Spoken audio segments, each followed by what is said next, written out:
so আমি আজি আমাৰ পৰিৱেশ পাৰ্টটোৰ ইম্পৰ্টেন্ট MCQ কেইটামান ডিসকাস কৰিম ফাৰ্স্ট কোৱেশ্চনটো হৈছে তলৰ কোনটো কৃত্ৰিম পৰিস্থিতি তন্ত্ৰ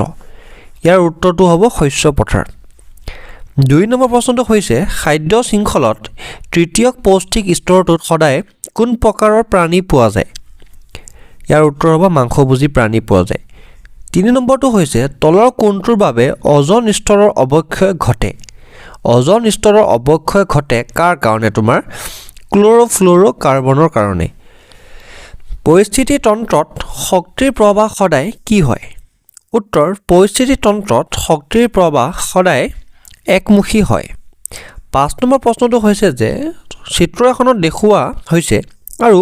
এই চিত্ৰত দেখুওৱা বিভিন্ন পৌষ্টিক স্তৰত শক্তিৰ পিৰামিড দেখুওৱা হৈছে এতিয়া কোনটো পৌষ্টিক স্তৰত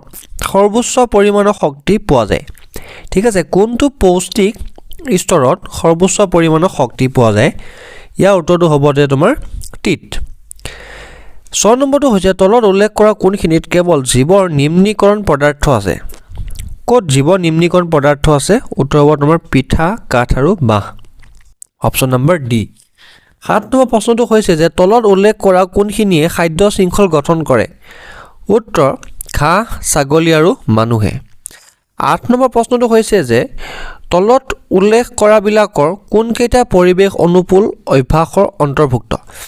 ইয়াৰ উত্তৰ হ'ব তোমাৰ কি ওপৰৰ আটাইকেইটা অভ্যাস 1 নম্বৰ প্ৰশ্নটো হৈছে যে তলত উল্লেখ কৰা কোনখিনিত কেৱল জীৱ নিম্নীকৰণ পদাৰ্থ আছে ইয়াৰ উত্তৰটো হ'ব যে ঘাঁহ ফুল আৰু চামৰা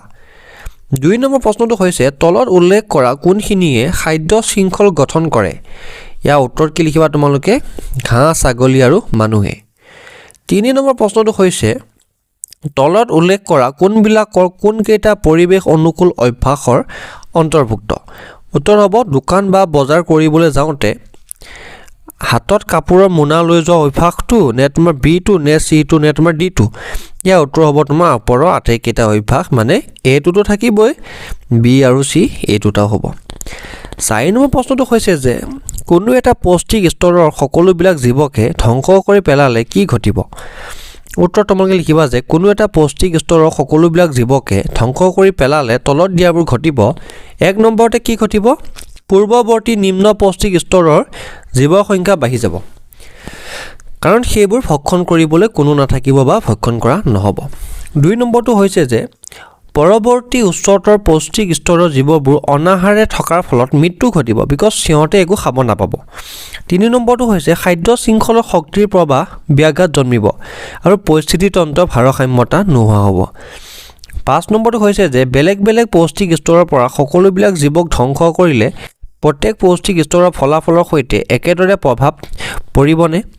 পৰিস্থিতি তন্ত্ৰৰ কোনো হানি নোহোৱাকৈ যিকোনো এটা পৌষ্টিক স্তৰৰ সকলোবিলাক জীৱক আঁতৰাব পাৰিবনে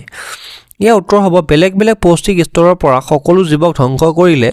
বিভিন্ন পৌষ্টিক স্তৰত ভিন্ন ভিন্ন প্ৰভাৱ পৰিব উদাহৰণস্বৰূপে যদি আমি খাদ্য শৃংখলৰ পৰা প্ৰথম উপভোক্তা তৃণভোজী প্ৰাণীবোৰ আঁতৰাই দিওঁ তেন্তে উৎপাদকৰ সংখ্যা মানে ঘাঁহ গছ-গছনি বৃদ্ধি পাব আৰু আনহাতে সৰু সৰু প্ৰাণীবোৰ খাদ্যৰ অভাৱত মৃত্যুৰ মুখত পৰিব আৰু দীৰ্ঘ সময় ডাঙৰ ডাঙৰ প্ৰাণীবোৰ অৰ্থাৎ উচ্চ শ্ৰেণীৰ উপভোক্তাবোৰ ইয়াৰ মুখামুখি হ'ব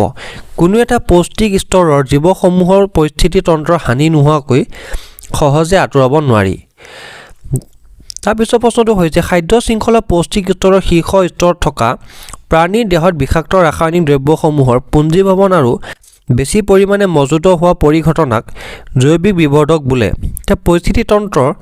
বেলেগ বেলেগ স্তৰৰ ৰাসায়নিক দ্ৰব্যসমূহৰ প্ৰভাৱ বেলেগ বেলেগ হয় পৌষ্টিক স্তৰৰ প্ৰথম স্তৰত অৰ্থাৎ ওপৰত উৎপাদকৰ ইয়াৰ গ্ৰাহ্যতা কম হয় আৰু শেষৰ স্তৰত ইয়াৰ গ্ৰাহ্যতা আটাইতকৈ বেছি হয়